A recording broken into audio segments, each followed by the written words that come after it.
Into the Nexus is a production of amove.tv. Bookmark Amove TV for other great video games and esports podcasts. Into the Nexus is sponsored by listeners like you via patreon.com/ITN.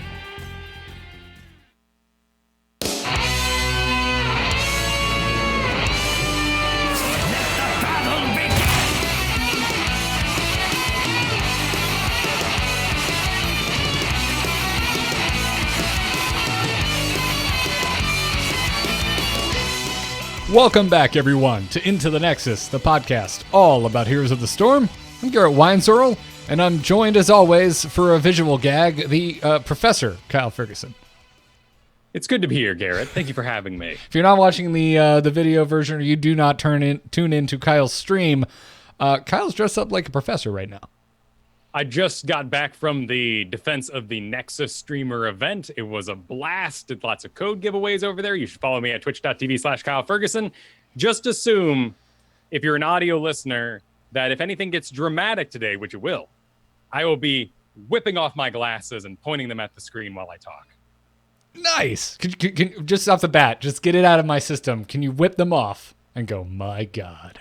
My God. Nice. Thank you. You're welcome. I appreciate it, Kyle. Now we can just get on with the show, because it would have been hard to continue otherwise. Understandable. Yeah. So, anyways, there is so much to talk about on today's episode. I don't know about you, dude, but I jumped into the notes a couple of days ago. I was like, I'm going to get an early start, and I start clacking away, and I'm just like, man, it's quiet. Except for some HGC freaking out, it's quiet in the Nexus. And it all changed. We're totally fine. Big show today. Massive balance patch. You mentioned Call of the Nexus. That is now live. We have a lot to discuss. Yeah, we do. And, if I were to put on my tinfoil hat, which is worn, seasoned, I love my tinfoil hat, I would say that the Wonder William promotion did not end Tuesday and was pushed out until December 27th, I believe. Orphea did not get her balance update until Wednesday. Leoric and the Kevin Cloaken announcer didn't come out till late Tuesday. I think things are running a little behind, perhaps. Maybe they want us to spend that gold we saved up. Oh, Wonder William takes a little longer. Oh, whoops, accidentally spent my gold before a hero. That'd be a good money move for them. But we might not be getting that new hero anytime soon. Maybe not even before Christmas. I figured Orphea would be the last hero of the year. Kind of feels that way. That being said, because of the lull we usually experience with the holidays, that'd be I would think we would need a hero pretty early into 2019. Definitely. I think that'd be a good way to maybe start the year strong. Because right now we're looking at our catapults and XP updates and going, whoa. I guess during BlizzCon it did say the 2019 update. Maybe that's not happening with December 14th, the new season roll. Yeah, they've been pretty quiet about it recently. And the last few days, we've had a lot of communication in the forms of videos and patch notes and dev comments and what have you. And we're not really hearing about this. We seem to be very focused on the here and now coming out of the Heroes team. So I'm wondering if it's gonna. So chat room is saying it is definitely in the season roll, but I haven't seen this referenced anywhere. That would be season 1, 2019. So it would match. And it is the time of year that we have our really big changes to the game because we got to get ready for esports. We can't have those things come out in February. They're not trained up for it. You got to spend the holiday. You got to spend January getting used to these things before HGC starts rolling. So they're on a bit of a crunch. We're expecting it on that December 11th season roll. But things are kind of pointing that maybe that'll be delayed. I definitely think there's going to be Stitches and Sylvanas reworks for Christmas. Those are going to be coming with the new season. Gotcha. Yeah. Okay. So Chaos in the chat room saying, as guys confirmed it with me at BlizzCon that it's coming December. I mean, it's all well and good, but yeah, I'm surprised they've been so quiet on it. They've been working on a big balance patch. They've been getting this Call of the Nexus thing ready, and it is functional for the most part. Okay. All right. Well, should I just hit the news bumper? Is that what I'm hearing? Let's do that, Garrett. We're on, boys! Ha ha! Let's liven up this place! The moment is upon us. Yes, I'd mana tap that. So Call of the Nexus is now live. We talked a little bit about this during BlizzCon. This is that players who queue for quick match games when they use roles that are in short supply, I would imagine, mostly tanking and healing. You're going to... Right. What? You'd be absolutely right. Yes. You're going to receive that 50% bonus experience because you're being team players. And so that is now live. We talked about that. We highlighted that in two different things we did at BlizzCon, our stream and our actual episode. It is now here. You've been streaming as part of the promotion for that, Kyle. That's why you're dressed up as a professor today. How is it going? It's going pretty well. I mean, if you are solo riding quick match, it's amazing. 20-second queues, ready to go. And sometimes it's not just supports and tanks, though it mostly is.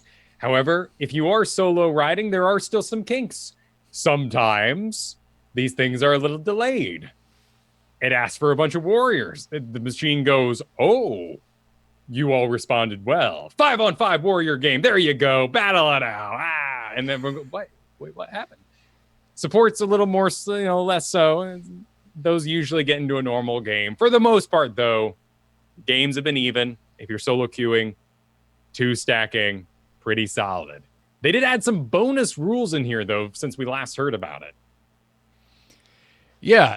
So what happens now is that it's going to prioritize teams with at least one warrior, support, ranged assassin, and will enforce the rule for players queuing as parties of 3 or more as follows. So parties of 3 must have at least one of the required hero categories selected to queue. Parties of 4 must have at least 2 of the required heroes categories to queue. And parties of 5, well, you're just exempt from this rule. You can create whatever madness you're interested in.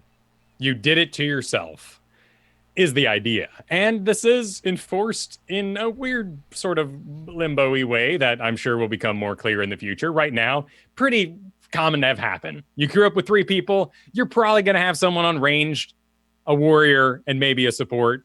You just pick one of those, you're fine. 4, you need 2 of those. If you don't pick it, the game kind of locks you out and breaks, and you can't not unqueue, but you're not queued. So it's not really a functional system yet. Don't break it on purpose because you can. That's what I did for science. But it doesn't, you have to unparty and delog, and it gets messy. Gotcha. Okay. Good to know. So need some ironing out, but overall a positive change is what I'm picking up. Overall, very positive, yes. 5 queues apparently have a bug right now, though. It still is trying to find you a stack of 5, but it's also trying to maintain the rules. So there's some button, and they said yesterday that they hot fixed it, still queues for 5 stacks. They can be pretty long. They can get up to that 10-minute mark pretty quick in quick match. Gotcha. So it's kind of stuck in a loop where it's like, I must find 5, but I also must find 5 that are following the rules, even though that's not supposed to matter. Right. So it's trying to, and like today we had a stack where we did all random, ended up waiting 16 minutes. We had a support, they didn't. So a little bit of busted. But again, like for the majority of players who are just queuing up with 1 or 2 friends, golden, solid, Call of the Nexus is functional, beautiful. Rad. Good to know. So keep an eye out for some more fixes and tweaks along the way. Also worth noting that the XP bonus you receive for picking one of these needed rules is the exact same for having a 5 stack. So you're in a 5 stack, you're getting the same XP bonus. So you don't need to double up. You don't need to pick roles that are needed. Just do your thing. Cool. Well, let's move into the actual balance patch. There were few just cut and dry buffs. Very few, as a matter of fact. There was basically Alarak and Stukov. And Alarak, it was really just buffs to 3 of his most underpicked talents. Ruthless Momentum, Show of Force, and Mocking Strikes. And that's a pretty decent buff for Alarak if you choose to go with those particular builds. Right now, thanks to Rich, there is great diversity in Alarak having 2 main builds. You can do Lightning build, or you can do the old kind of stacking Discord Strike build. And both are very acceptable, but if you wanted to go down the route of being real fancy with Show of Force, which is you have to hit all 3 abilities on one character to get this bonus damage, it's really fun if you've got the skills for it and you're all practiced up. That has now received a buff. Ruthless Momentum, which was your kind of solo laning talent. So, Alarak could be moving up in the world. This is neat. Yeah. The Show of Force buff, pretty minor, though. We're talking 77 to 80, not a big uptick in damage there. No. But Mocking Strike's got a sizable increase to its cooldown reduction. So, as for Stukov, it's just his lurking arm. The range has been increased from 10 to 11. That's an 11% increase. He really never recovered from his nerfs a few months back, and the devs have more or less confirmed this in the developer comments and also said, quote, lurking arm is now a much more risky ability to use for the majority of the game, whether or not he takes talents related to improving the ability. So that's why we're seeing this range increase on lurking arm. And I just love playing Stukov, so I'm going to say it's great. Wow, one range, you can really feel it. That's very anecdotal. Still, I feel like it's just dangerous to stand still in this world, this meta at the moment, and growing infestation into lingering spines is just really nice to have, though it doesn't have the higher win rate. It's great to do your pro-virulent reaction build. It's a Stukov, you might need to do the big numbers to keep somebody going, particularly in the melees. Yeah. If you're gonna buff something on Stukov, this is what I'd like to see improved. Yeah, relatively minor, but a good thing overall. Now let's get into nerfs. Genji continues apparently to be a thorn in the side of balance for developers at the highest level of play. Yep. We're still looking at Genji in our home games, hanging out at number 4 from the bottom above Hanzo, Junkrat, and Tassadar. That's a 45% win rate. That's not awful. Yeah. Yeah, but as you mentioned, very low. But that's not what this is for, right? This is for much higher, and their words, the highest level of play. This is clearly a thing with esports in mind. So his basic attack range has been reduced from 5.5 down to 4.5. So he's going to have to put himself even more in harm's way. This is pretty sane. This isn't a health change on a warrior, so I don't see Genji's just exploding for 3 weeks while they try to figure out their new range. You're usually getting in the back some way, either jumping or dashing, and then being closer because you're trying to hit all 3 of those shurikens into one guy. But how many picks does Genji not get in this new world where he has reduced range? That's a good question. I still think of him as a cleanup half the darn time in my games. He's not the most popular hero to play at my skill level. So to me, I'm looking at this as an esports change. And I see tons of bans on him, particularly on things like Braxis, like we talked about last week. Cursed Hollow, Alterac Pass. For some reason, close to 1,000 people have been drafting him heavily on Tomb of the Spider Queen. I guess. There's a lot of places to get squirrely in there. Yeah, it's true. Big lanes, though. Yeah. Wide lanes. A lot of walls, though. A lot of walls. Yeah, that's true. A lot of walls. How you feeling about Abathur healing? Man. I think Abathur is as good as the guy who he gets to sit upon. And I'm not talking about skill. I'm talking about if that person is pokey or has any regeneration of their own, it can be just awful. So the one that really haunts my world right now is solo lane Raynor with an Abathur visiting regularly. He gets the big heal from himself, gets a little top offs here and there, a little bit of range on him. Gross. Yeah, I've heard you drop little mentions here and there over the past couple of weeks about that, so I was curious. But the level 1 regenerative microbes healing has been reduced, relatively small, less than a 10% reduction. But according to the devs, regenerative microbes is, in their words, quote unquote, dominating the level 1 slot and causing issues at the pro level. They said, quote, we are taking a look at Abathur to see what improvements can be made, but wanted to get this change out sooner rather than later while we iterate on him. So it sounds like this is just an appetizer to some much wider Abathur adjustments in the future. Yeah, very interesting. 60% pick rate on the regenerative microbes in both Team League and Hero League combined right now.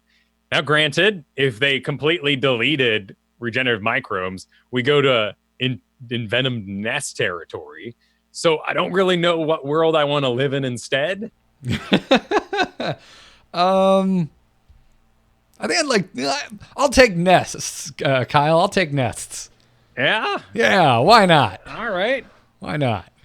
Because you're not playing any stealthies. Did you jump on that Valera, by the way? No, I haven't had the. I'm now that I've gotten the report, because I've still just been playing Team League. Now that I've gotten the report from you that the quick match thing is working more or less fine, I think I'm gonna pick it up. Nice. Do it. It's been this interesting side effect of enjoying Team League is I don't go into unranked to practice anymore because I would just rather be playing Team League.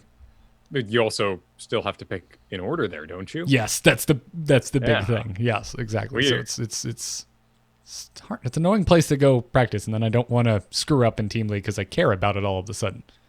You and a lot of people. More on that later. More on that later. Yes. I'm not to that level, sir. Asmodan, next up on the buff chopping block, or sorry, the nerf chopping block. But to talents, level 7 bombardments has had its range bonus decreased from 2 down to 1.5. That's pretty big when we're working with numbers that small. I always saw this as a really unnecessary bonus. The dude has so much health. I don't know what your feelings are on bombardment. I'm honestly pretty bizarred by these balance changes. I don't know why. It must be some pro thing, but when we look at pro stats, we don't see a lot of Asmodan. So I am honestly a little lost. And we've got a great chat here today. Maybe someone else knows something about bombardment with its 21% popularity. A high enough win rate, so could be going after that. Yeah, it could be. And then Pride at level 20, the damage bonus has been reduced from 125 to 100. Yep. Mm-hmm. You can get to this thing. It's doable. See it quite a bit. Yeah. And then Ana getting a base heal nerf to her Q down to 205 from 215. Relatively small, but I mean, Ana has been creeping up the win rates for more than a month now. Yeah, that's healthy. Keep her in range a little bit. Mm-hmm. Yeah. Deckard is next. We saw the cooldown increased by a full second on healing potion. The mana cost has been increased by 5 on healing potion, and then the healing itself was increased from 219 to 240.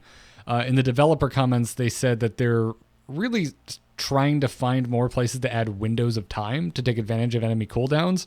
And so that is exactly what this change is intended to do, which is to reduce Deckard's ability to keep himself alive, to keep his allies alive when multiple enemies dive onto them.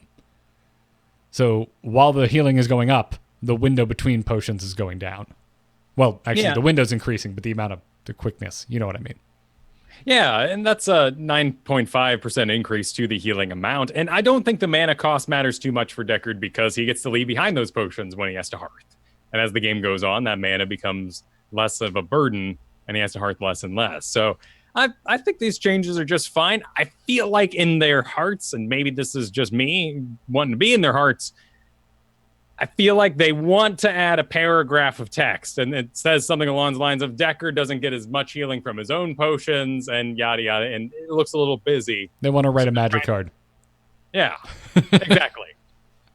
They're trying to keep it more simple by just affecting the main mana healing amount cooldown aspects of it. Yeah. Be interested to see how this one plays out. It's going to be more important to, hit those potions that you're aiming, but as well, I do want to give a shout out to every Deckard out there. One, you should probably be using Sapphire. It's really good. Your level 1 gem talent. If I'm saying that right. I've been enjoying myself some Deckard this week as well. Yeah, Sapphire to increase the slow and make sure you get that root. But you should also be thinking about maybe splitting your potions a little bit. So you throw 2 forward, take time to throw 2 back. In particular, if you're up against a wall, throw them back because you're going to be retreating. Even if you're winning, dominating, you're 16, they're 13. They're going to res fast. You got to run backwards at some point. Make sure you don't run out of mana before you have to escape. All good tips. So you say you've been enjoying him. Have you played him much since the patch? Yeah, it was fine. He's still, I mean, it's a very draft sort of thing. You see that Butcher, not going to happen too much. You see that Kel'Thuzad. You see anybody who really likes the root follow-ups. It's a really good drafting pick. And it does tend to get second bans, so it's a pretty decent, no one wants to support, so I can do this right now in the team league, out of order business. That's good.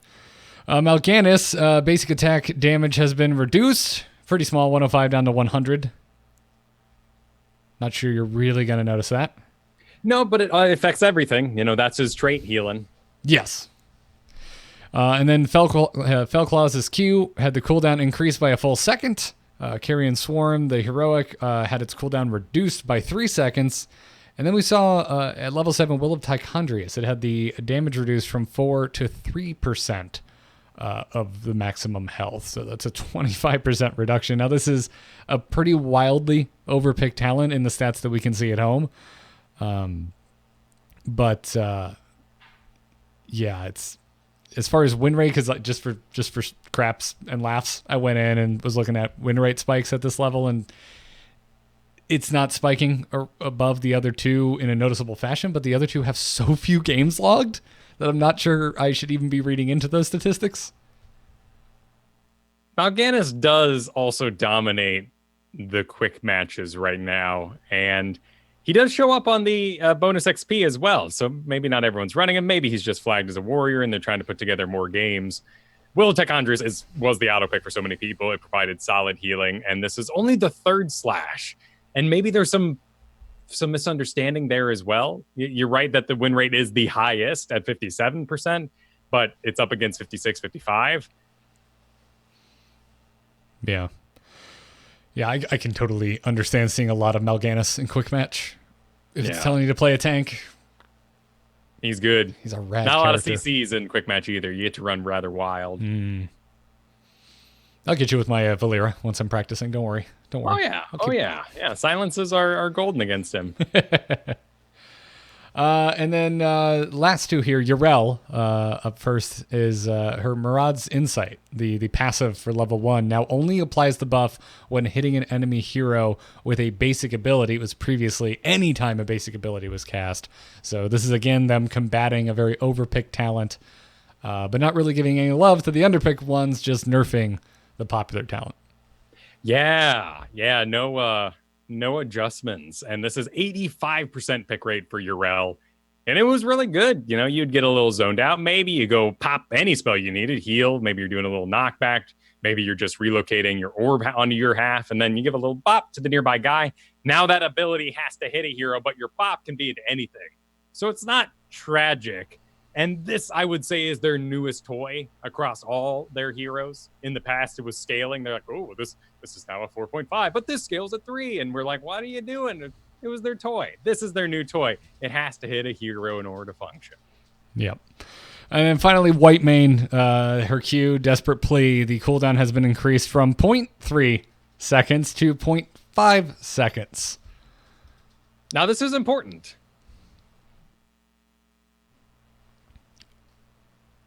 I would just say, if we're looking at percentages, it's a massive nerf. Yes. Because we're dealing with such minute digits here. No, but I would really ride this as something that's a really big deal, because Whitemane's power when she's ahead is outrageous. Because kind of like Malfurion in the past, when he had more dominant metas, when you're nice and comfy and a little heal there, and you're like, ooh, Moonfire, these guys are all locked down. You're just doing, it's great, and roots forward, and you're safe in the back, and it's beautiful. But if they put together a dive attack, Malfurion's going to have a little bit of trouble. So we're going Tranquility to counter that, and all click your roots under your feet while you run away. Whitemane went from ahead. It's so easy to play because everything is a panic button. Otherwise, you're not spending any mana. It's just relax, marking people, doing a little bit of damage to the heroes' faces, and sitting back. But the second something comes on, armor for everybody in the area. Desperate heal yourself as you run away. Desperate heal multiple people so you get a shield. These are a lot of the popular talents. So this reduces or increases, you could say, that window that she has to panic in. It's actually a really big deal to increase this delay. You're right. It goes back to that Deckard thing. They're creating a window here. Now it's a much smaller window, but when you're dealing with something so small, adjusting it in a minor way has a large effect. We're essentially talking about a machine gun here and the speed with which she can heal herself. Yeah. And you're now spacing out the speed of the next bullet in the chamber. It makes a difference. Another early support pick if you want to do it. Yeah. I'm still seeing a lot of white main bans. Yeah. Not a lot of people doing those early picks on her, but certainly come second ban, no more white mains. Yep. It's starting to get through, though. I'm starting to have to relearn how to play against white main or with her. So there's still a lot of balance changes to talk about, though, and but it's more of, as you put it, like a power pie redistribution. Yeah, and when you think about, and Blizzard has mentioned this in their own philosophy, they want things to be balanced like a pie. And if you're going to increase the slice of something, if you're going to increase, for instance, our first conversation, Hanzo's auto attack damage, in order to keep him balanced, you're going to take from another area. So when we talk about buffs, they're just making a bigger pie. Talking about nerfs, well, they're purposefully making that pie smaller. Here, they're trying to balance it out. And it's an interesting way to go about it, particularly on Hanzo. So to keep with your metaphor, they're trying to keep the same size pie, but change the size of individual slices. Exactly. So Raynor, for instance, if you were like, give me the auto attack pie, they'd be like, slice. And they'd go in and give you like 3/4 of the pie and just pass it over to you. Yes. They would take the small piece out and they just hand you the pan. Exactly. All right, enough on this metaphor. So what's happening here? Hanzo is the first hero we wanted to talk about here. And that's that his basic attack damage is going up. It went from 188 to 198, so a factor of 10. They also went in at level 7 on Never Outmatch. Then the cooldown reduction has been increased from 2.5 to 3 seconds per basic attack. That's a 20% increase. That is sizable. The cooldown reduction also now only applies when hitting an enemy hero with a basic attack. It was previously anything. You're landing a hit on something? Cool. Here's your cooldown reduction. But now it has to be on a hero. At level 16, it was really... So 16, both talents, both Flawless Technique and Giant Slayer were touched. Piercing Arrows, which is the most popular, again, with stats that we can see, they didn't even touch it. But Flawless Technique and Giant Slayer both got adjusted. Flawless Technique saw a sizable damage bonus increase. And then Giant Slayer saw the damage increased from 1.5 to 2%. And again, another very large increase. And in the developer comments, they're talking about, they're basically saying, hey, he bursts bosses down too fast, and he bursts map events down too quickly. We want to push him back towards the team fight. Yeah, and it's a weird one to come out because Battlefield of Eternity is often Hanzo's one playground for the rest of us. It's the only, they're number 3 from the bottom above Junkrat and Tassadar. Hanzo doesn't get to play a lot.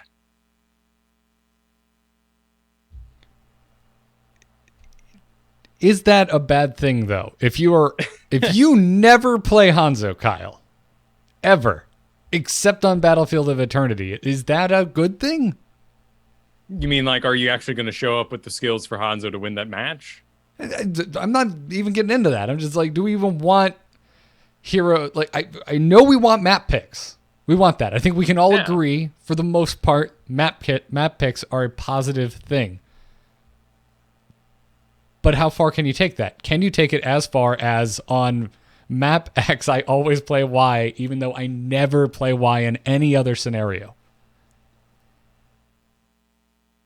Better than having one spam pick for every map, of course. But this is like the big deal here is that Never Outmatch is not going to give you resets when you're just sitting in the back working on that Immortal by yourself. And in fact, as we've heard from multiple people, in many conversations, emails to us in our Discord, people are wondering, was there a massive balance change? Why can't I get anybody to defend? Why can't I get anybody to attack? Battlefield is really confusing right now because it seems like no one really knows who's the burner anymore or how we go about doing it. Well, we're kind of back to where we started, right? I mean, when they took down our first round of burners, we were left with this same kind of confusion, more or less. Yeah. And no one wants to see a gray main too much anymore. I feel like after HGC, we're a little more lenient towards the Wolfman. A little. I've been personal. I'm still a little cautious around the guy, but that might just be the amount of Arthas play I see. It is interesting. It's interesting to see things shifting right now. We do see a big rise in the picks for Vala on things like Battlefield Eternity, but in general, and that might speak to the healing outputs creeping up again. A lot of it, I think, speaks to Raynor and Diablo. We are sneaking into our auto attack and right click guys because the hypermobility's gotten us down again. They got their skills back for HGC BlizzCon, and their nerfs are calm and tactical. And we don't want to miss when Genji goes flying by. We'd rather hit that right click on him and have something happen. I'm with you. I mean, we were like mad moneying this. I'd say buy Vala. She's been popping back up again and again in my games at home. And at first I was just kind of like, I don't know about this, but I think you're right. I think a lot of people are learning on their Raynors and their Phoenixes. And when those are taken away from them, they're like, well, shoot, what can I go to? What can I turn to? Where can I take this skill set? And they're finding it in Vala. Yeah. So whatever the case, we got a little off Hanzo there, but I haven't tried them out. I don't know how these changes feel. I've never been a particularly passionate Hanzo myself. So write in itncast@gmail.com. Let us know what you think of these Hanzo changes. I'm a big fan of the auto attack build, so that's why I don't play him in any seriousness. I think Ninja Assassin, he's got some really fun talents, but I'd rather auto attack. I'd rather right click with my range, and I'll wait till the day that it's perfect, and it's coming up. Yeah, talk to Doribo. He's a good Hanzo. He is. All right, Kerrigan is up next. So some of this is going to sound like a buff, a nerf. Just stay with me. Basic attack damage down from 120 to 113. Impaling blades damage down. Mana cost up. The psionic pulse. That's the explosion 2.5 seconds after you cast Primal Grasp. The explosion damage is up. The mana cost, however, is also up. So there you go. A little bit of a buff on your explosion. More or less a nerf across the board on everything I just talked about. But then we get into talents. First off, level 1, they're giving a huge buff to Assimilation Mastery.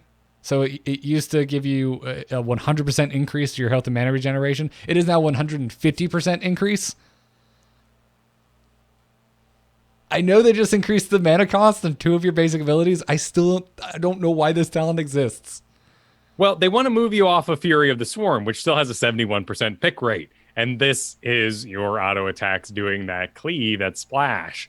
If they decrease auto attack damage, it's a nerf to Fury of the Swarm. So they're not trying to say stop everybody off Fury of the Swarm, but they want to lead you that direction.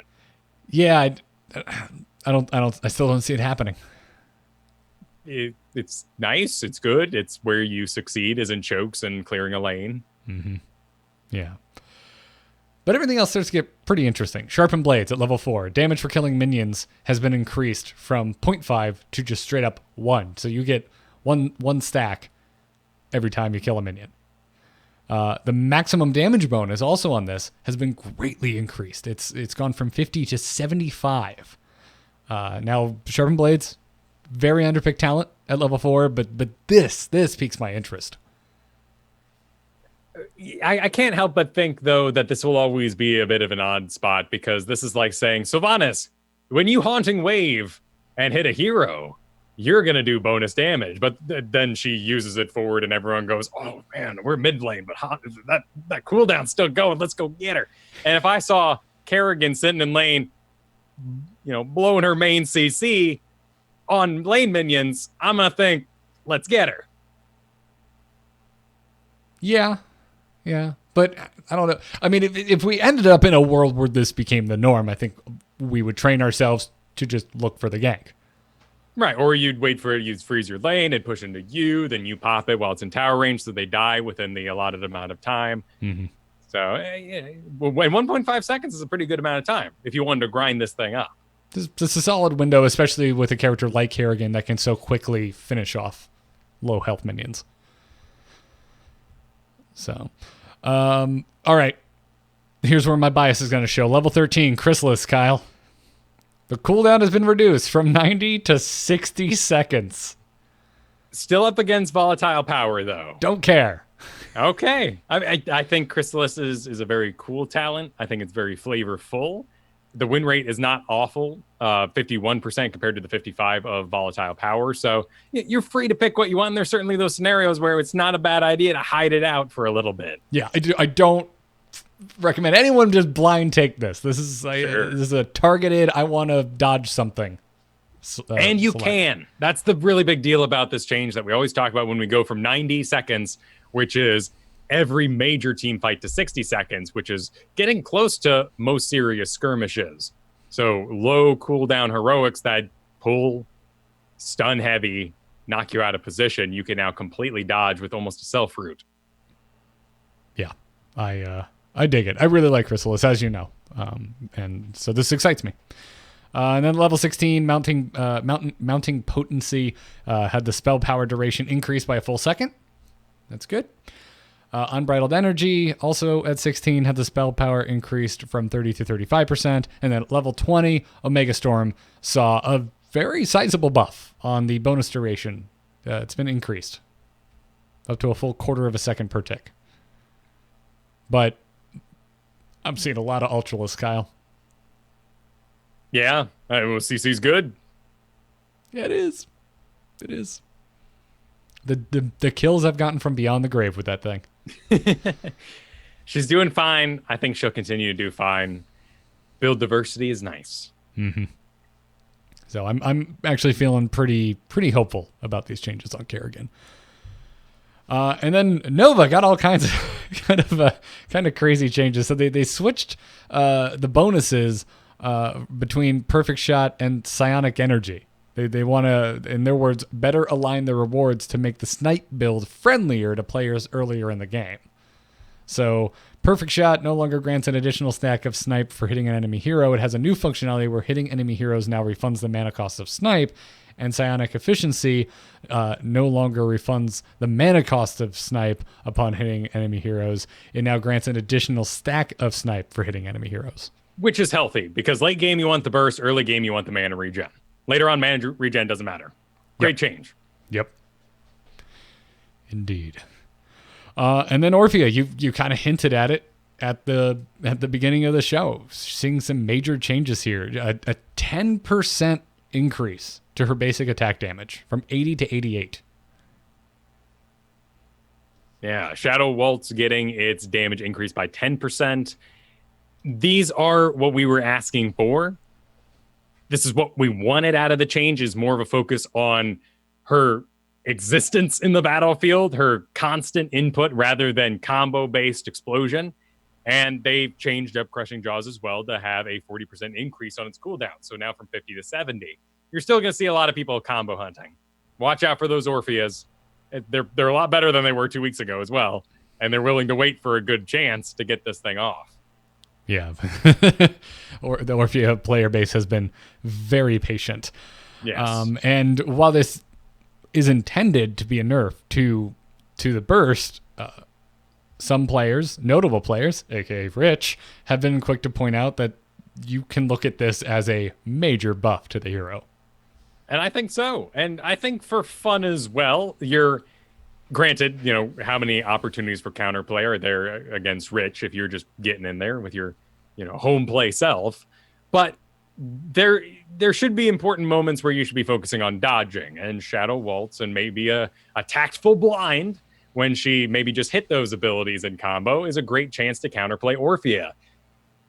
In her previous build, particularly with the Lurking Terror, which would be stacked on top for a secondary chomp, you got comboed, you blew up, dominant, 3 levels ahead. There goes Orphea. Or she just stung from the first place because quick match and everyone's learning her. And that was going to peel off with time. Yeah, but the thing I find interesting in Rich's comments, which I didn't immediately think of, is that linking the cooldown of Chomp to Lurking Terror at 16, if it now just makes Chomp a ranged attack. Yeah. It's great. Like, it shears up a big weakness in the hero. I think it's a solid update. I think she needed the help, and these are the right places to put it. And we moved people away from being so combo dependent, which is just more fun. Yeah. Tyrande saw some interesting changes. This is what affected me the most because, Kyle, I started playing after this patch went live without reading the patch notes. Oh, and guess who I played that day? Tyrande. You didn't have your Kevin announcer equipped, did you? I did not. But yeah, all of the level 1 talents are now at level 7. All of the level 7 talents are now at level 1. I love it. I do too. I think it's wonderful. I think this is a great change. They're still concerned about the level 1 cleanse in their words. Quote, we are still evaluating Celestial Attunement on the design side and may make larger changes at a later date. So level 1 cleanse, very strong. It certainly sounds like it will see some type of nerf in the future. But whatever the case, at least it's at level 7 now. And I don't know about you, but I don't blind take that. I find myself taking the spell power one a lot, which to me also makes more sense later on in the game when I'm finding out just how much the enemy mages are, landing their abilities. Right. The opportunity to actually look at the enemy team and see what the effects, see what your connectivity is going to be. I'm very curious to see Moonlit Arrow's pick rate after this change, because sometimes you look at that enemy team and you're like, my goodness, Garrosh, Lucio, like there's no way I'm getting even close to lock on for an extended period of time with all the poke and the things that want to grab me and push me around.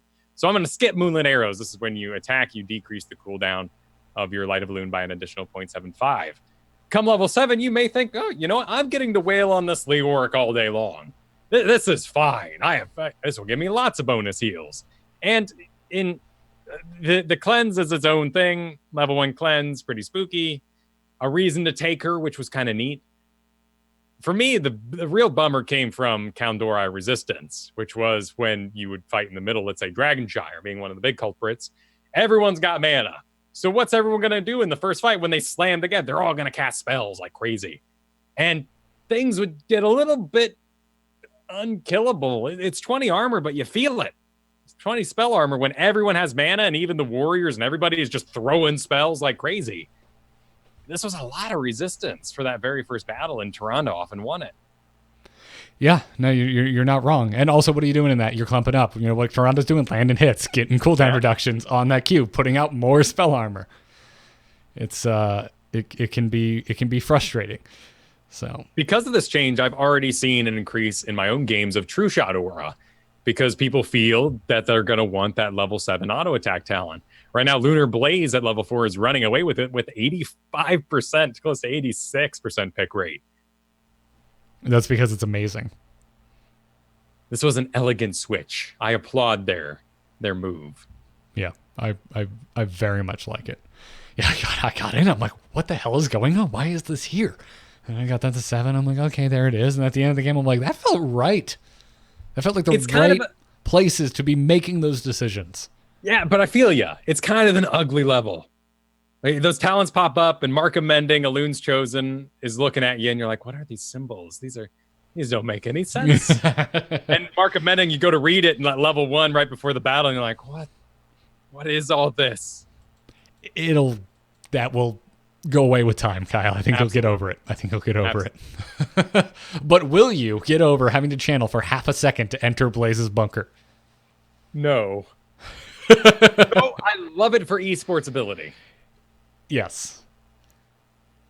And I don't think we'll ever see two versions of this game, one for the pros and one for us at home. So, yeah. And I'm not advocating for that, by the way.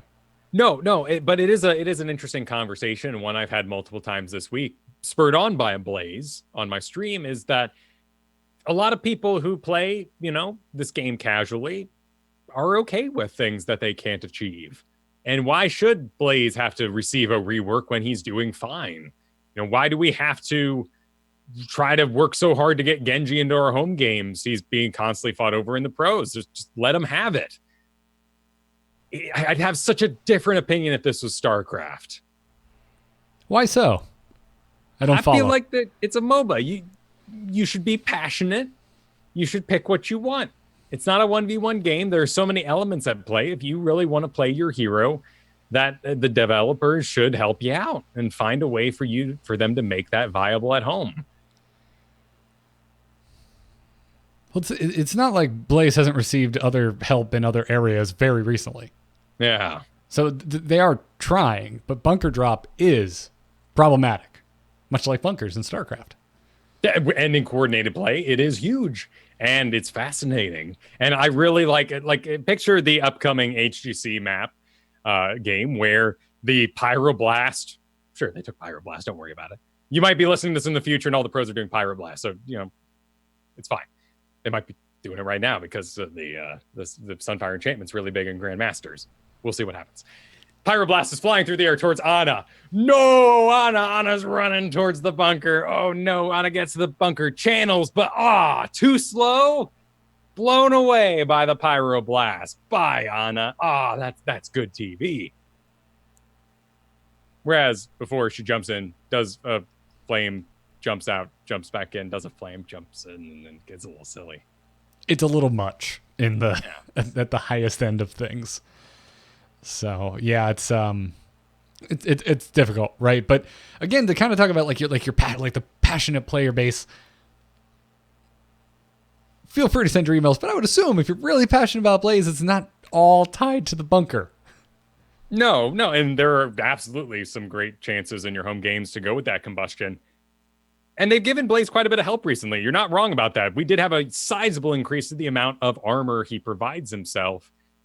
And they're trying to encourage that more. In fact, they're giving us the level 4 talent Feed the Flames adjustment that is now going to decrease the cooldown more, but also give 5 mana for each flame stream that damages an enemy hero. And if you want to do solo tank Blaze, there is a build for you, and it's interesting. And time will probably be the best judge. Right now, if you solo tank Blaze, you're kind of already working uphill. And you do this Feed the Flame build, you're going to get some cooldown reduction for your oils to help control the area. Maybe you'll hit more stuns because you're slowing them, more people in the area.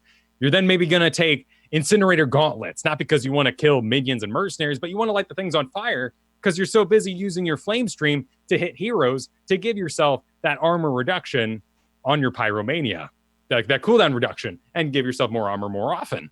And then you might get a little crazy later on. Maybe you pick Meltdown instead to reduce people's damage in the area. That's a really early pick. Level 4, decrease the damage of people around you by up to 30% for 2.5 seconds. You're still going to miss your engage. I think it's the real versus Diablo versus the quickness of ETC, Johanna, all these things that we like to main tank with at home. There's a good chance Blaze is just going to go wrong direction. Not help anybody. Yes, and you're caught out on a cooldown, and you can't re-engage. You also kind of have that Chen problem where you're like, all right, this is where I'm going to stand and regen. Anybody want to hit me? So if that truly is the linchpin, if the missing the charge, how bad would it really be to give him 2 charges of his charge? Oh, that's an interesting idea. What if they Medivh'd it, like Medivh cheats the level 20 talent, where you could sort of like change direction halfway through your charge? Or like reverse charge? I don't know. Like put on number 1 a toggle. You just well, I guess if it's on cooldown, it doesn't matter. Oh man, I'm a big fan of that. Little Kyle loved retro rockets. I love the idea of something having to be like and like having to turn around with and like this little shoulder shoot little rockets, so he has to shoot sideways a second. Oh, I don't know what it is about that. I can't even think of a movie. Maybe I watched too much Starship Troopers, the cartoon show. I don't know what I saw when I was young that made me think retro rockets are awesome. but they're awesome, and I would love to see him. I don't even know what you're talking about. No. What are retro rockets? Okay, so like Iron Man. Iron Man's badass because he's not like Superman who can like just sort of stop midair. He has to like put his feet ahead a little bit. Oh, now his feet are forward. Okay, you got to put those hands back. Oh, and you kind of do like this rock because you're managing. Okay, all right, now I got you. Like a stabilizing. Yeah. Gotcha. All right, cool. We're on the same page. I thought this was some child's toy. No, this is just Iron Man's badass. Okay, cool. We're on the same page. I wasn't a child when Iron Man came out, just so everyone knows. I don't want to date myself. Yeah, you're not that young, Kyle.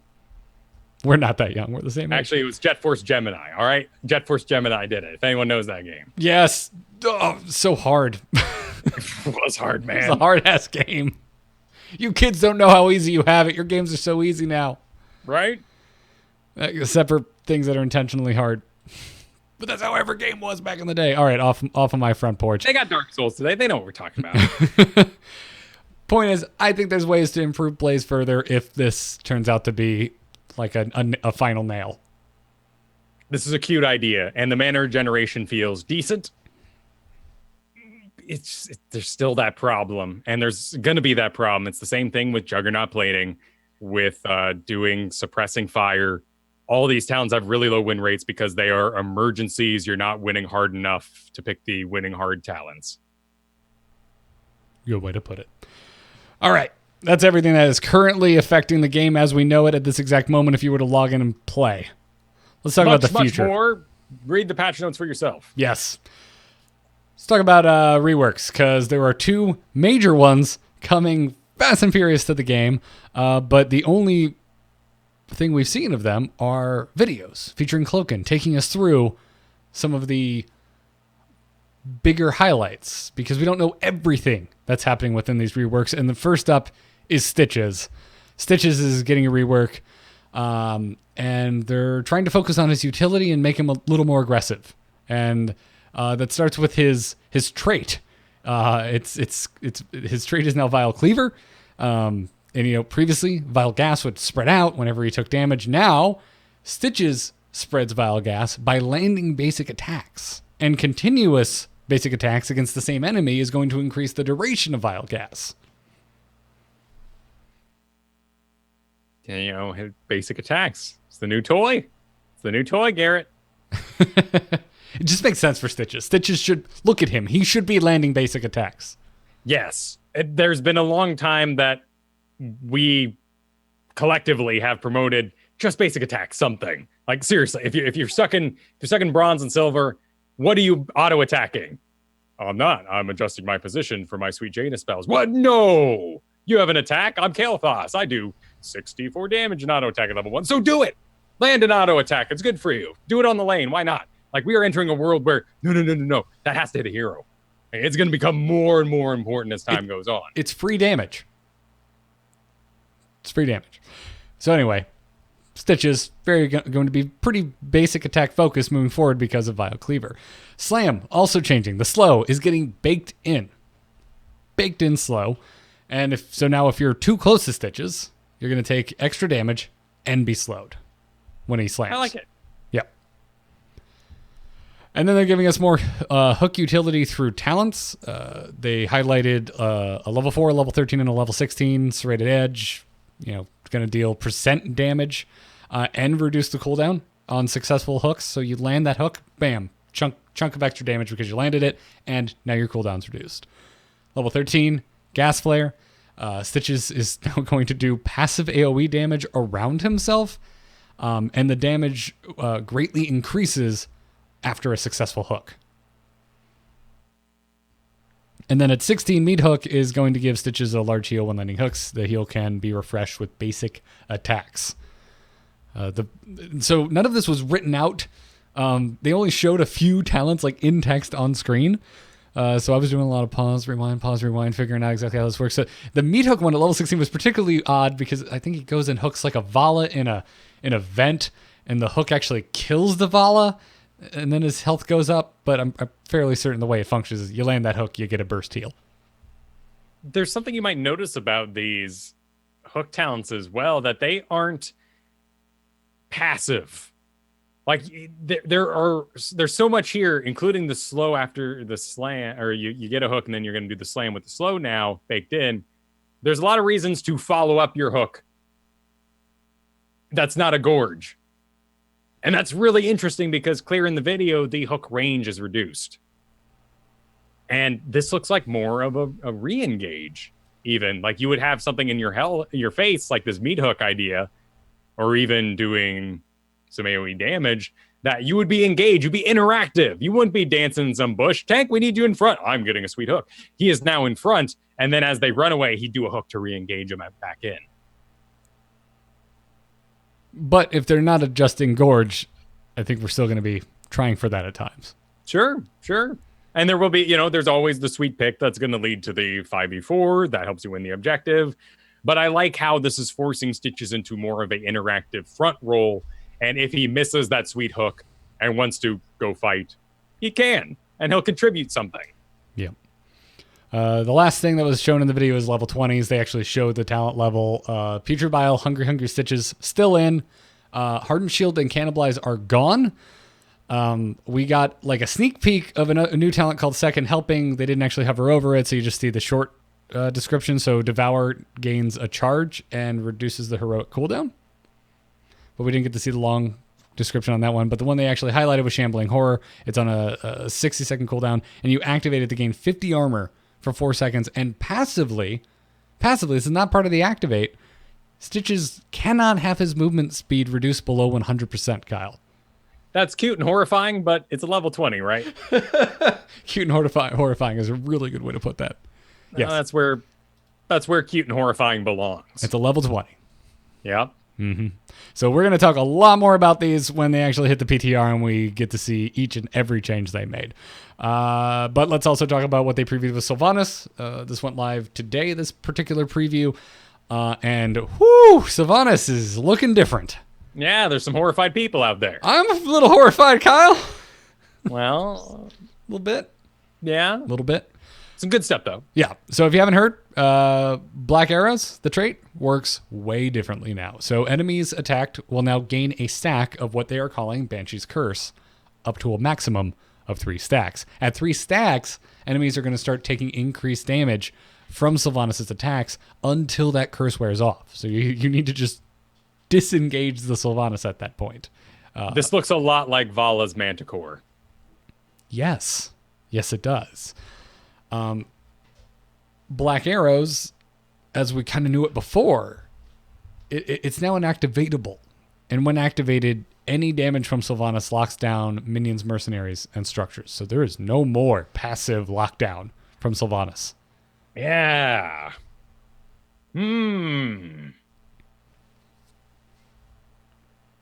Curious. I'm fascinated to see how they choose to mess with this, because they could put things on the trait that make you want to use this in a team fight. What if Black Arrow now affects X, makes percent-based damage, something or other, and Sylvanas would be wrong to use it on lanes? I don't know, man. Yeah, it's strange. To be sure, of everything we talked about today, Sylvanas is the biggest wait and see, but my gut reaction is I'm scared. Because I like Sylvanas. I like Sylvanas the way she is. Now, if I do my best to try and forget the Sylvanas that we know, the Sylvanas that we've had for years now in this game, Sylvanas seems like she should have always been a ranged assassin and not some type of utility specialist. Like, that makes sense to me, but I've gotten very used to the Sylvanas that we have, so these changes do frighten me a little bit. She was very much in her Undercity, though, when we met her in Heroes of the Storm. Yes. Now our perception of Sylvanas is a bit more hardcore. Yeah.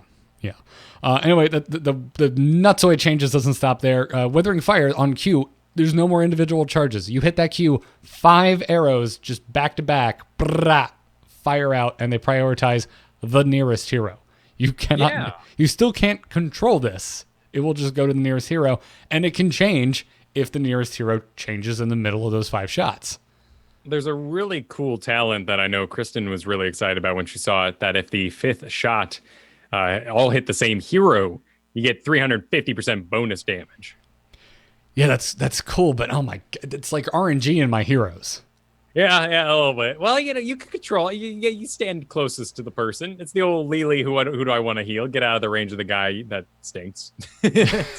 Stop healing the guy running away who hasn't been doing anything for you. It's a little bit easier seeing as everybody on the team should want the same outcome in the case of that Lily, whereas Ideally. Sylvanas, if the opposing team knows what they're doing, they would intentionally get closer to you to mess this up.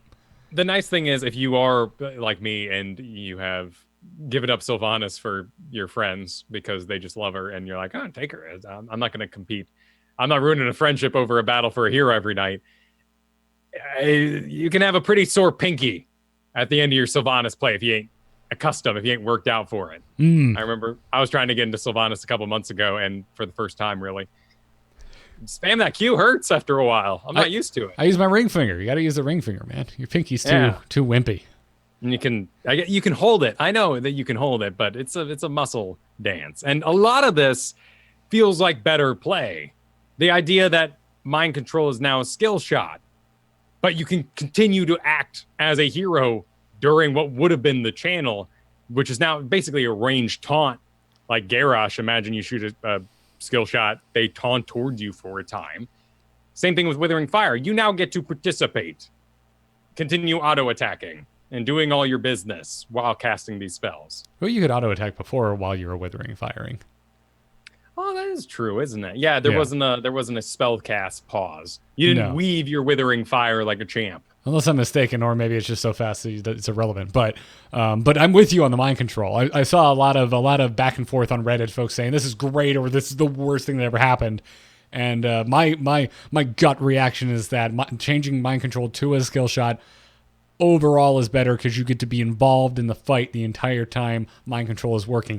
Is it more likely you're going to snag a tank? Absolutely. Yeah. But it raises the skill ceiling, and I like that. Yeah. It is a little sad in that way. We did have a very cute comp this past week that was Maiev Sylvanas based. Maiev completed what Sylvanas pulled with the mind control, and it was really good. And that, you're right, that is going to hit a tank in that front line. And you're right about the no spell weaving interrupt, because one of my favorite things about Sylvanas graphically is that she sort of has like a shadow, another being that shoots the arrows for her. Yeah, it's Banshee Sylvanas, like shading into existence. It has nothing to do with her corporeal form. Now Shadow Dagger is the murky of abilities. Poor Shadow Dagger. Everyone I talk to about Sylvanas right now, can I just have old Shadow Dagger back, please? It's all I want. And now it's drastically changing again. Yeah, it doesn't spread automatically. You have to attack your Shadow Dagger target to make it spread. Yeah. This for me is the bridge too far. It's a little made up. It's the old Zul'jin axis spinning in circles. You made this hard on purpose, didn't you? Yeah, like this combined with everything else, I'm just like, why? Why do we have to go this far? I'm losing passive stuns. Withering Fire seems worse to me. Why do we have to? Why do you have to go this far with Shadow Dagger? Yeah, and that's as far as that's going to go. Yep, it's a big wait and see. I'm trying not to jump to conclusions. I'm rather concerned though. I hope it works out. I want to be Assassin Sylvanas. Sure, and I think that she has a great looking kit to be an auto attack assassin with this in tow. And no mention of Haunting Wave, so that appears to be pretty much the same.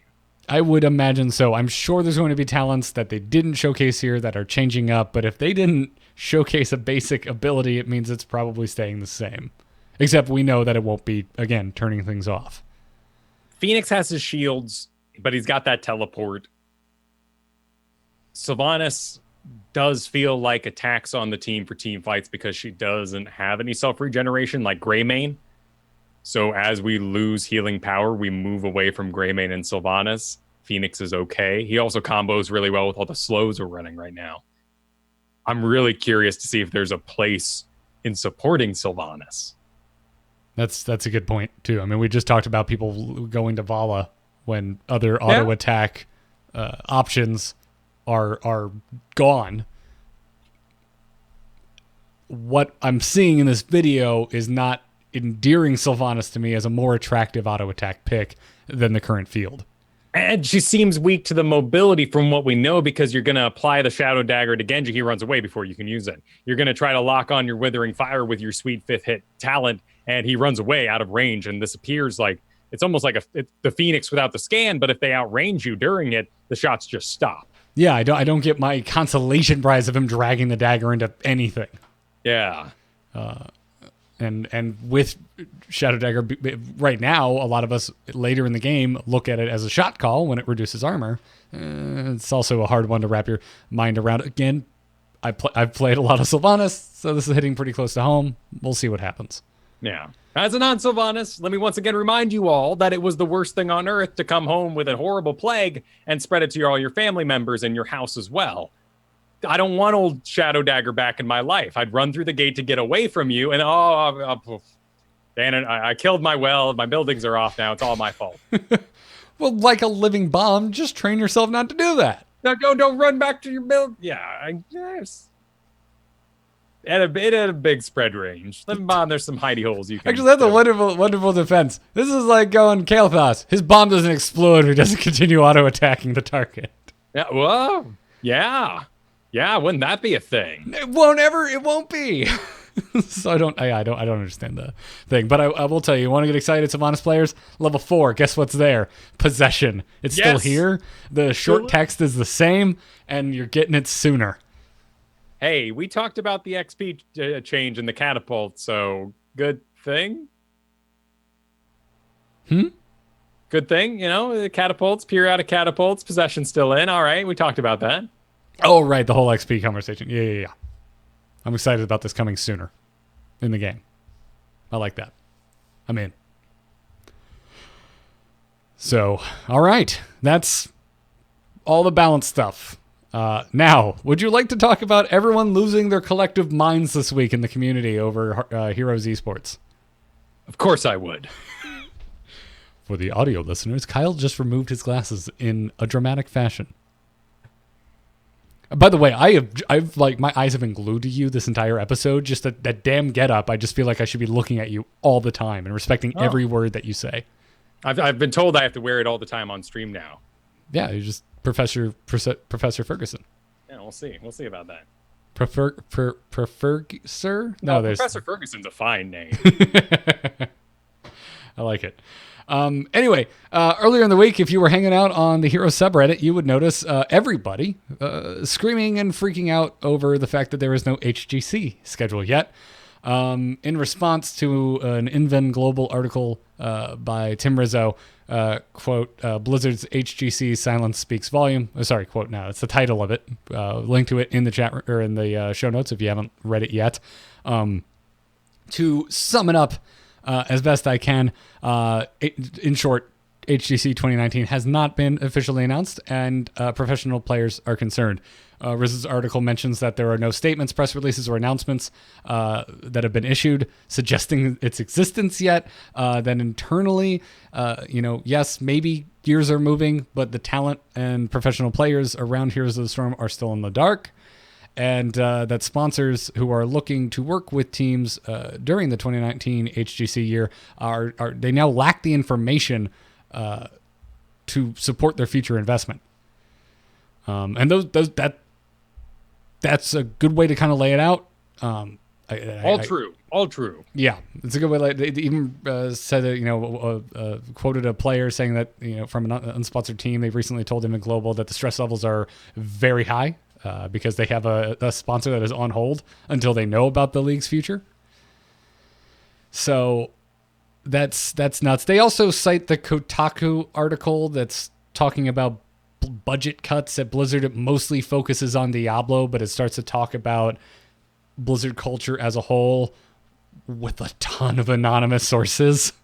Right. Outside the anonymous sources, this is a very interesting read and worth checking the show notes for. Jason Schreiser writes it, and you may have your own opinions about Kotaku's articles and the scandalous journalisms therein. Jason does a fantastic job finding as many facts as possible, and I really respect this article. I do too. It's just, it's hard to look at it. It's scripture. Absolutely. Yeah. I guess is my point. Yeah. nothing against the author. It's just, it's a little much to take right now for me, because I feel like everyone is pointing like, this is it. This is happening. This is hard truth. It's over. And I find those types of reactions extremely difficult to digest in any facet of life, let alone what should be a fun hobby. It's a fascinating mental puzzle to go on, though, and I play a lot of tycoon games. I love my roller coaster tycoons and my planet coasters. If I'm standing there and I've got 5 mega roller coasters that make billions of dollars an hour, and then I've got my egg beater I made when I opened the park, and 25 people in my 30,000 people park love the egg beater, you know what I'm going to do? I'm going to delete that egg beater. And those 25 people, they're going to be bummed. Well, you know, they're just a number. I've got these mega coasters for them. So I try to think of this when I'm looking at something like, as scandalous as it may be, Activision and Blizzard's interactivity. They had a very big year with Overwatch, and Overwatch was very successful. And Activision likes its Call of Duties, its yearly releases. They were disappointed by something like Destiny recently. And they want Blizzard to become, cash cow is such a nasty word, but they want Blizzard to become something regular, something they haven't been in the past. They release it when it's ready sort of company. When we look at where they're making budget cuts and the scandals and the tidbits, the rumors we hear about reduced pay, canceled projects due to outcomes, the idea that there was going to be a third Diablo 3 expansion, but before Reaper even released, somebody swooped in and said, that's out. Diablo 3 is a failure. And they're like, but we're making Reaper of Souls. It's going to be great. Everyone's going to love it. And they did. The decision was already made. So when we think about things in that vacuum of just money from the outside, it's very easy to assume that someone looking at esports would go, well, what's all this about? Like, well, it's where everyone comes together. This is where we advertise the game as a serious place. This is where people stop saying dead game. People want to play the popular game, and esports facilitates a lively environment with changing meta and other things. Well, we'll cut it. It's expensive. But that's not happening. No. And like that is my frustration this week is y'all jumped to the darkest scenario so fast that it boggles my mind. And in the face of every other Blizzard esports still not having an announcement itself.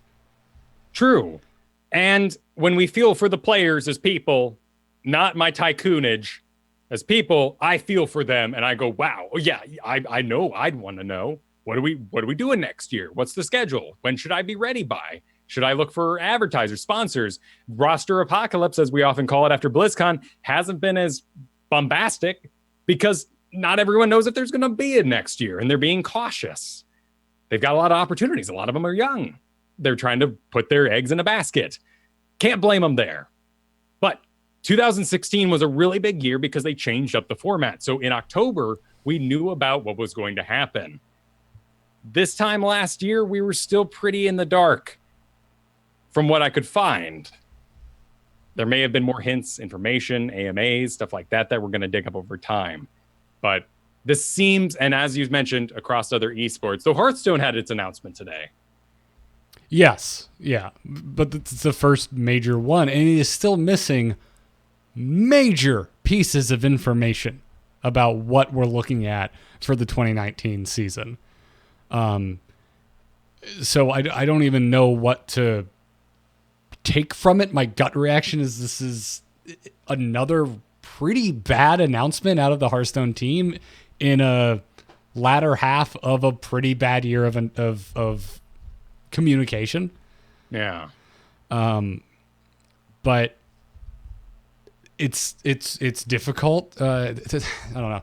So when the Hearthstone news broke today, there was so much to digest. In short, it's like HCT is more or less dead. Like, it's over. This is the end of HCT. and we're moving into a whole new 3-tier system, but 2 of the tiers seem like they're legitimately competitive, and then the one that they're calling Premier League sounds like it's going to be whoever's the most popular are going to be throwing down against each other, which doesn't excite me. But again, they didn't really go into detail, so I don't know how to take it. But the wording they used makes it seem like something very casual. And then on top of all of this, the format for all of these 3 tiers hasn't been announced. They just told us the format we've been using for years is going away. We'll let you know what's going to replace it. So you announce your esport, well, we don't know how it's going to be played or who's going to be playing in it. And that's from a fan aspect, that is very hard for me to digest. I think they put it out because of the discussions we're having right now about sponsor dollars being withheld from Heroes teams because there's no word. So I don't think they were really ready to make that announcement yet, but I think they needed to alleviate anxiety from within professional organizations that survive within their ecosystem. Yeah. So that's and we're gonna have to wait and see. Yeah. So I don't get it. I really don't get it.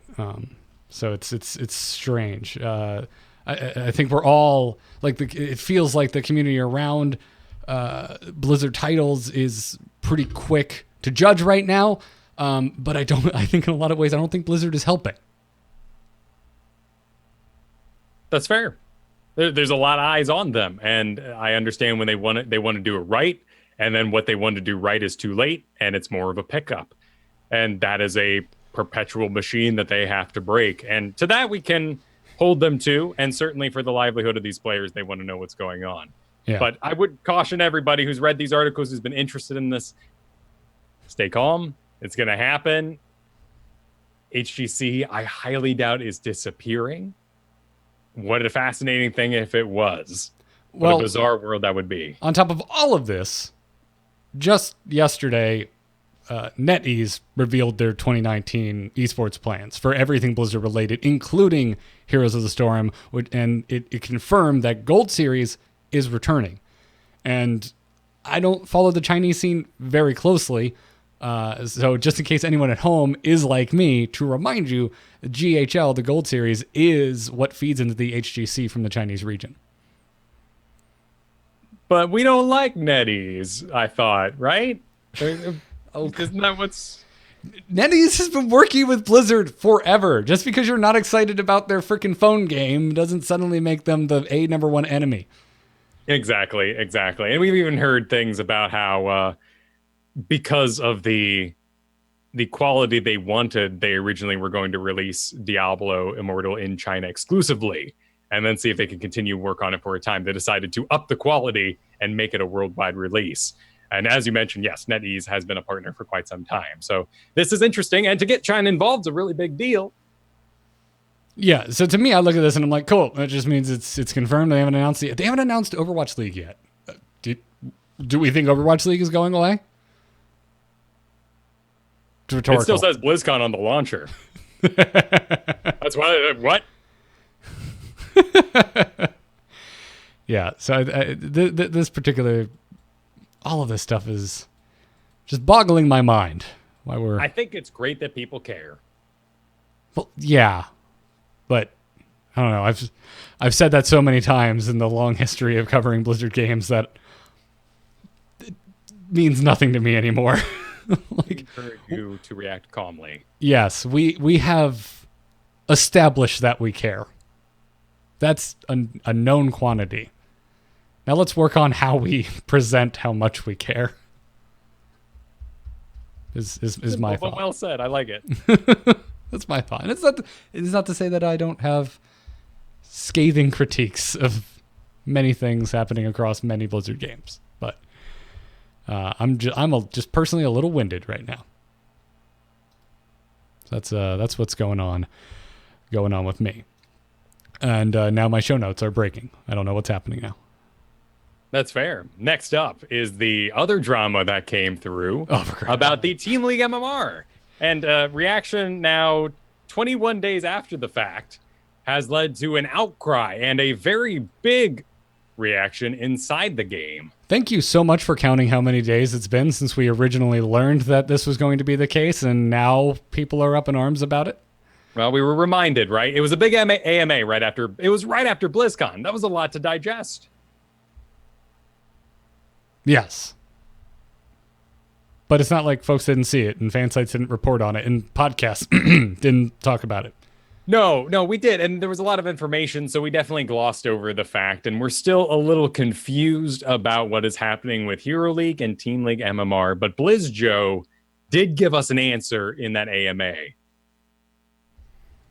Yes, so to reiterate, he said rank points are going away. Placement and progress and the new ranked ladder will depend entirely upon your MMR. And then he started talking about reseeding. He said, we're still discussing some of the specifics for the process, but we're considering taking the most recent average that we have for players across both queues and to use that as the base MMR. So both queues, Hero League, Team League. Once we have this information, we'll perform a soft reset, which will normalize players into reasonable starting positions for the new ranked mode. We'll be sure to have a blog post go out alongside these changes explaining the process in detail. I think it's fair to say that there will be some special cases and extra logic necessary to arrive at the final MMR that we will use for the soft reset into the new ranked mode. Number of games played and recency of those games will play a role in the MMR we arrive at. A blog post will explain the entirety of the process at a later date. Now, I don't want to throw the entire fan base under the bus. I think the post on the subreddit this week does raise some legitimate concerns. Absolutely. It is a scandalous post. It is written as though this player just lost their game and decided to take their frustrations. But this is now in Team League, which is why we're talking about it. Hero League and Team League are going to be merged, it seems. And if you have a Hero League that you have connoisseured and worked hard on to build all by yourself, but your Team League, you love playing with friends, whatever, win, lose, doesn't matter, use that as a fun mode. To have those two merge is a rather scandalous thought. And I'm a very go with the flow kind of guy. Whatever happens may happen. I've done it to myself. Therefore, let's ride it. And when the new thing comes, I'll enjoy a brand new grind. In whatever league that is. If it's too low, then sweet. I'll enjoy going back up. However, this week I was faced with the very first bout of serious trollage and players in Team League after this post. People who were taking Team League completely seriously. And I mean, with the quit and we lost in draft and how dare yous and all. And it struck me as madness. And I read this post before, then went back and read it again. Archaeology almost, to figure out where all this anger was coming from.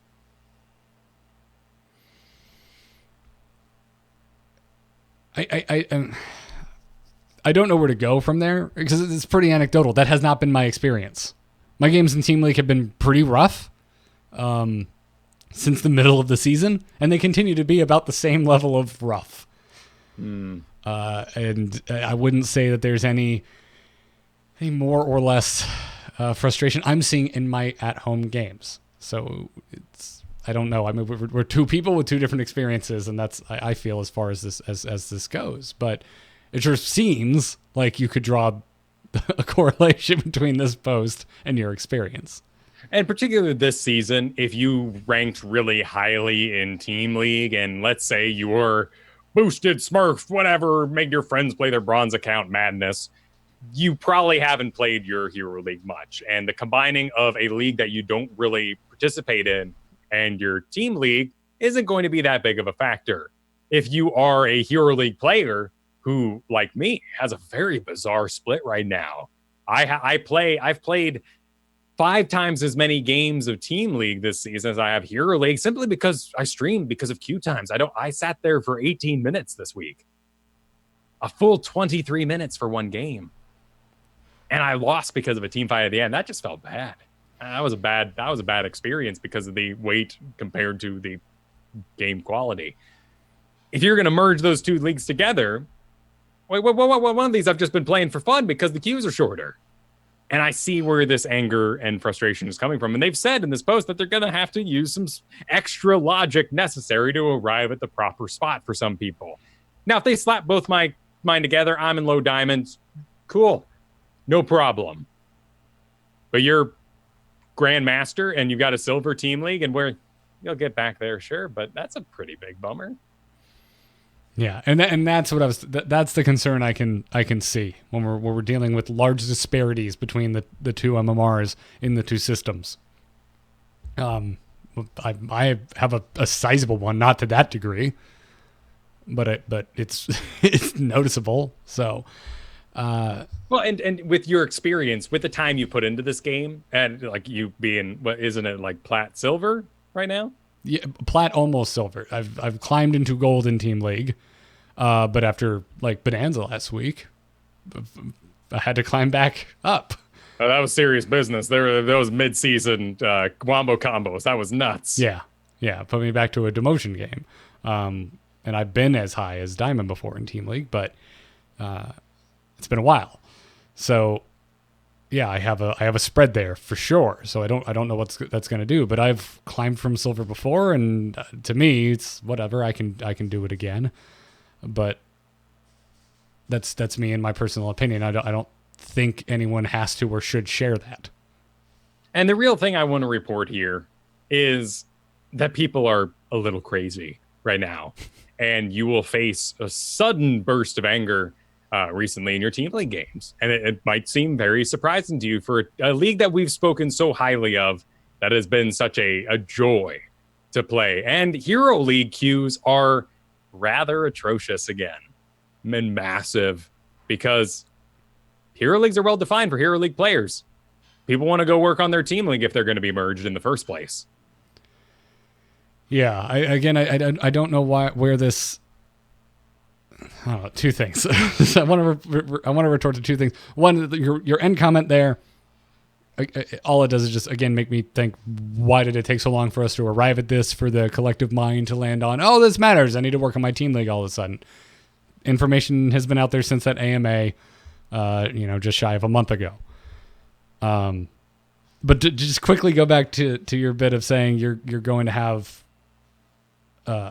angry people. Again, I want to push back against that. Like, it's not a guarantee. We don't know. Your mileage may vary, and mine certainly has. I've still had some pretty good experiences. Just this week, I had some rage cases that turned into a rally, and we won, and everyone's patting each other on the back at the end.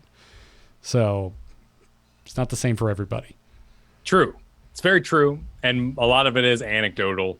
I saw in the higher league you go, there's that happy place in low diamond where everyone's just kind of comfy with themselves, and they're not too close to anything that's too important to them. They don't want to fall into plat, but otherwise they're pretty content.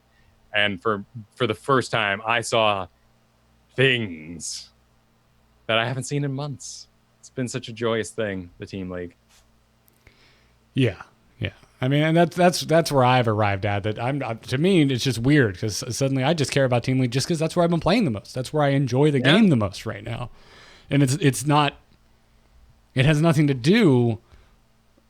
To I don't know. To me, I don't care that much about this smash happening. I feel like there's going to be some issues. They're going to get ironed out.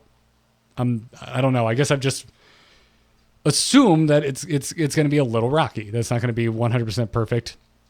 And right now, all I care about is just playing the game. I've been enjoying it. I had a initial hump to get over after BlizzCon of seeing the new build of the game with the way XP works, and just like, damn it, I just want to play that. But then I've gotten back over that. I just want to play the game. I just want to play my Team League. The weirdest thing to me right now is that I care about Team League. Picking out order is really fun. I mean, have you finished your Hero League placements? No. Yeah. Why? Why would I? I don't want to go back to that. No, it's a long wait. It's a lot of work. Yeah, I just want to pick my damn hero. I think that just reinforces your point. If I feel strongly, I just want to slam it. Yeah, that's fair. Just want to slam it. So yeah, I don't know. I don't know. I don't care about attitudes as long as I'm still seeing people step up and switch around. First picks are going to where they should. People are stepping up into the support role when no one else is. Yeah, we're still yelling at each other, but to me, that's just online gaming. It's gonna happen. Yeah. If we had one thing that would be very slow moving would be like Kyle's Smoky Fire report. You're gonna drive into Hero League, and in the corner is my little sign that shows extreme chance or low chance. And Right now, I'd say a high chance of trollage. All right, now I'm on board.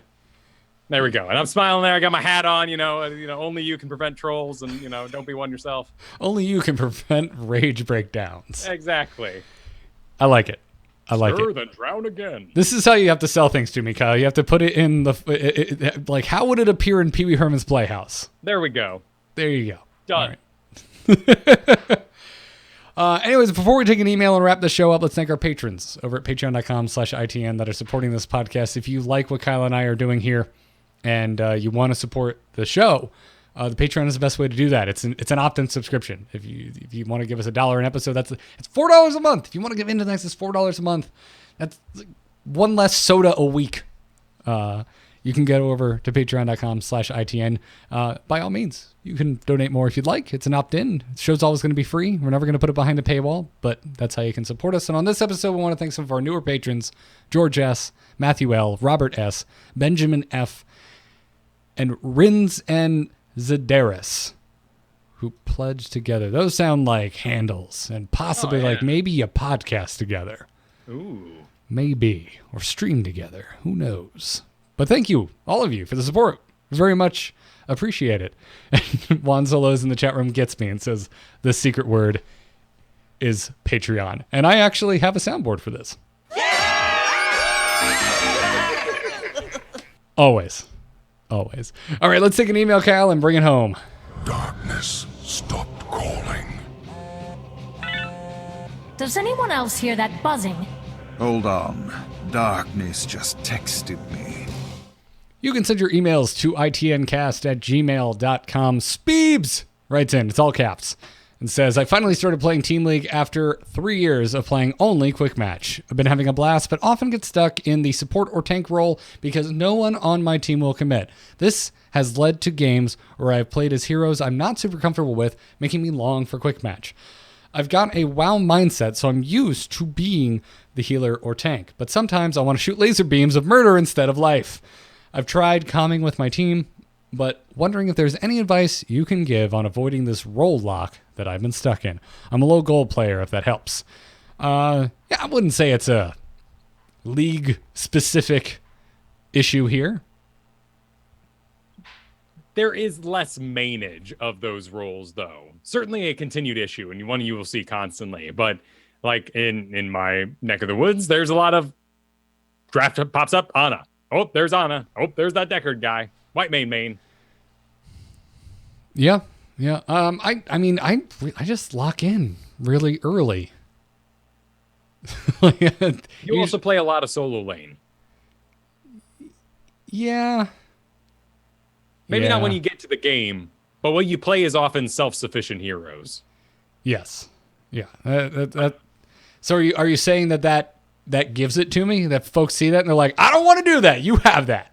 All yours. Well, I think there is for people who are really into this game, there's always going to be a excitement about the draft.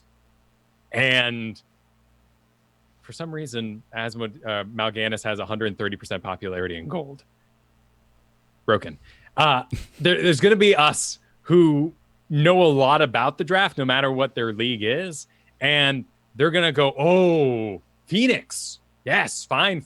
There's not a counter to that. When you show Zagara, even though I may not necessarily think Zagara's meta or the best thing on earth, there's nothing really anyone can pick that just ruins Zagara's day in like a meta knowledge HGC sort of way.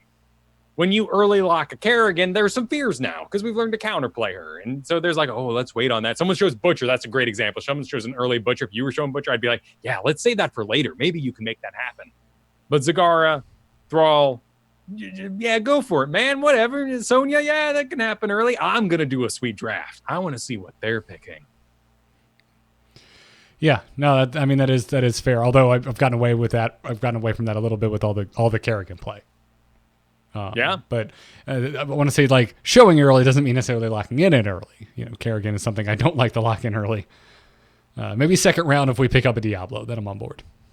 Right. And if you don't want to be stuck in those roles, that is your opportunity to look around you and see what is being early picked for your teams. Are you a Diablo, Mal'Ganis-y kind of, is there anything that you see bans all the time that you could say, no, I've got that. And they're like, cool, let's get creative. Let's see if we can snag you that thing. I mean, we're still pushing him in the tank if that's what we're doing.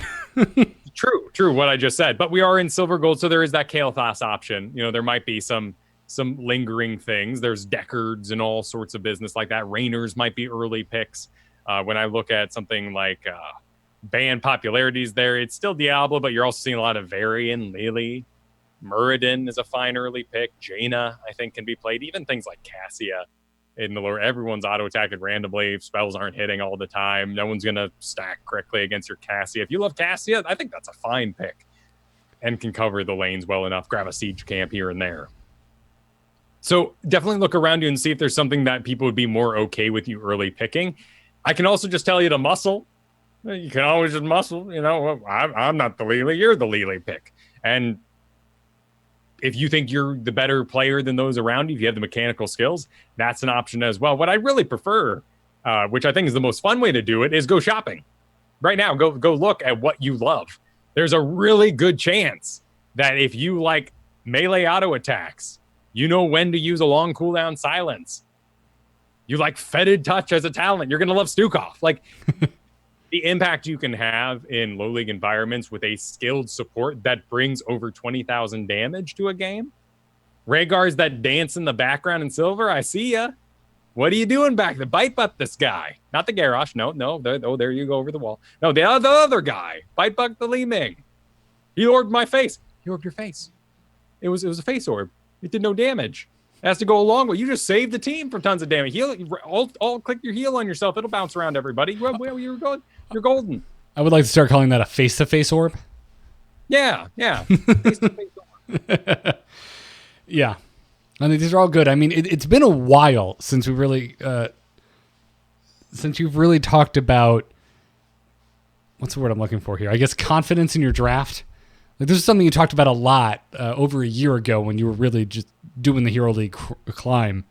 And I think we're to the point where we need to have that conversation again in Team League. Which you already mentioned it, which is if you feel you are the better player, you should fight for that role. Nicely, politely, to the best of your ability, but put yourself out there as like assert your ability in that role. We've talked about a number of heroes that fill this, and as you look at your own hero list, you'll note some of them. Some of the big things you want to avoid maining in this way are things with poison damage. Lunara, Nazebo in some maps, Malthael kind of, sort of. We don't play NA Malthael. It's weird. There's Malthael's all over the world. They're rocking, but we don't really like Malthael in NA anymore. Poison damage is easily countered by types of supporting. I would really explore that puzzle if I were you. Like I said, there's a lot of support mains when you get up to Grandmaster Master, because it's a great way to climb. There's a lot of damage hidden in those characters, and if you can bring 20,000 damage more than the enemy did in the first place, that's an assassin who didn't have to do that much damage. You were unlocking a potential that just doesn't exist on your team right now. Johanna, peeling for low leaguers is tilting business, in my opinion. I'd rather support him. Yeah. I've had some experiences with high league friends recently where, you know, ended up on Johanna and thought to myself, boy, this is the easiest tanking I've ever had. Yeah. They're not needed, but they sure could use a sweet support because they feel that, you know, when people feel over supported, they get confident and they start doing some really cool moves out there. So first, look at your bans, see if there's anything you can start that conversation about things that you would like to pass on the ban that you'd be willing to play, and go from there. You got your solids, though. I mean, just to name two right here, Raynor, Jaina in your league right now are looking really good. They're very pure of purpose. They can cover a solo lane if they have to. No one's getting... You're full of cute people in silver and gold. Everybody knows a sweet draft. Just filling out with a Raynor, Jaina is going to help everybody out. Yeah, I think about, I don't know, I kind of categorize things. I actually have a note document where I make heroes notes, and I kind of pre-plan my mindset before I go into a draft, and I break it down. I have my first picks, I have my second round, and that's where it ends. If I'm filling, I'm filling. You know, like, I know what tanks I can play, I know what supports I can play, cool. But I have my passion, which is usually some type of damage dealer or utility. I'm already trying to strike specialist from my mind. Good for you. We all need to update. Yeah.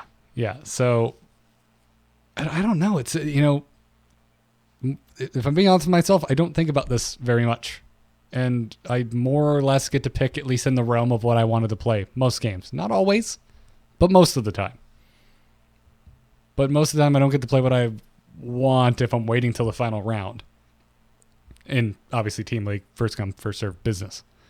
Right, and in an unrefined Team League MMR that he has, everyone wants to kick butt. They're from Quick Match. They all want to kick butt. And even if we were the same league as our writer here, we wouldn't be experiencing the same no support tank environment. Well, I am the same league in Team League.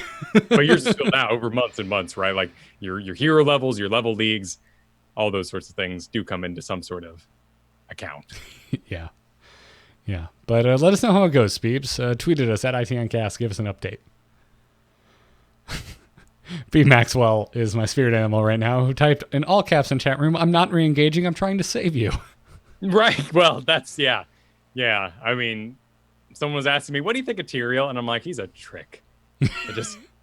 I love him to death. But when you throw your sword over a wall and then you're like, run for it, everybody. They're like, Tyrael, are you engaging? And I teleport away and they're all in the business. No, I wasn't. But, I was tricking them, not you, but I failed. It happens. Anyways, keep those emails coming, itncast@gmail.com. That's going to wrap it up for this episode. Thank you again to all of our badass patrons out there. Are we on schedule for a Bonanza next Thursday? We are. I'm actually going to go post that right now. So Wonderful. Bonanza next Thursday. So cool. If you're listening to this on download, head on over to patreon.com/ITN right now. If you are a patron, and sign up for our Bonanza. If you're not sure what the hell that even means, and I'm just making up words, once a month we get together with our patrons. We fill out a team, go into Team League, and play games. We do 5, right? 5. Yes, and it's the final week of the season if everything's on schedule. So that usually means some crazy teams. I want your best. Like, if you're signing up, I want your game face on. I want you showing up with war paint. Let's take it to those try-hard team leaguers. Let's do it. Yeah, it gets pretty serious later into the season we get. There's also some placers though looking for mounts, and you'll see them. Yes, they're fun. Yes, that too. Bring your A game, but also just join us and finish your placements if you haven't done it already, and get your mounts. So get that. It'll be fun. Join us, patreon.com/ITN. Huge thanks to our Patreon producers. Thank you to Declan H, Cheesy Bob, Pathagos, and our newest producer, Crusader Dave. Thank you for the support, everybody. We're usually live Thursday nights at 5 p.m. Eastern, right here on twitch.tv/AMoveTV. So come join us live, get in the chat room, and talk with us while we're doing the show. We try not to get distracted for the sake of the quality of the audio podcast, but we love hearing from you guys. And before we go around the table, Kyle, where can everybody find you? You can find me over at twitch.tv/Kyle Fergusson, but I should also advertise that I do a D&D live play show. It is called There Will Be Dungeons on the Frog Pants Network. We are about to enter the big dungeon, heading towards what I would call the season 2 climax. So check that out over at frogpants.tv. Rad. I am at Garrett Art on Twitter. All of the podcasts that I do can be found at amove.tv. Lots of Finger Chicken going on because Hearthstone has an expansion coming out, so tune into that. I think we might be doing 3 straight days of streams next week. There's usually a lot of cards. Yeah. So maybe tune in to twitch.tv/AMoveTV on Monday and see what happens. Other than that, I have a solo show called R2T2, which you can find by searching for R2-T2 anywhere podcasts can be found. I do a lot of WoW lore talks. Recently did an episode about Diablo Immortal. All sorts of fun, nerdy stuff over there. Deep dive type stuff. So go listen to that. And I am doing graphic design freelance again. So head on over to nomoonart.com if you need graphic design done and you would like me to do it. There's a contact form over there. Go check it out. That's going to wrap it up for this episode of Into the Nexus. Until next time, good luck and have fun. Take care.